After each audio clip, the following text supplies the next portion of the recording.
maintenant ensemble la troisième étape de cet itinéraire que nous avons pris avec la femme adultère. Troisième parole de Jésus. Moi non plus, je ne te condamne pas, va et désormais ne pêche plus. Goûtez l'extraordinaire de ces mots. Va et désormais ne pêche plus. Jésus ne nous dit pas ne pêche plus et va. Non, il la relève d'abord. Et une fois qu'elle est relevée, elle lui dit alors ne retombe pas dans cette complicité de mort, dans ce travail de mort. Va.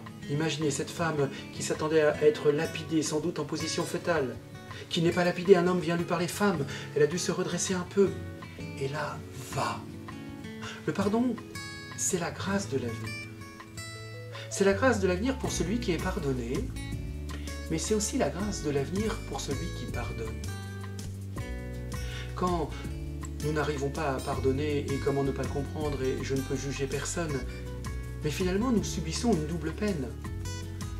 Le mal subi par l'agresseur, le mal objectif, et puis le travail de ce mal dans le temps, ce fiel, ce vinaigre qui pourrit la vie. Celui qui un jour arrive à pardonner vit une expérience de libération. Il n'oublie pas, il ne relativise pas, mais il peut lui-même regarder l'avenir.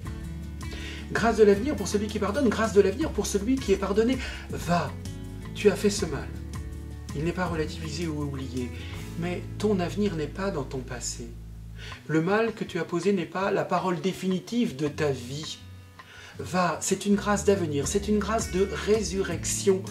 Le Seigneur veut la vie pour toi. Rechoisis la vie, il te la donne.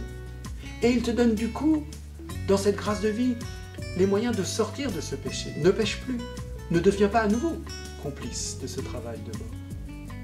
Le pardon comme grâce de l'avenir pour tous.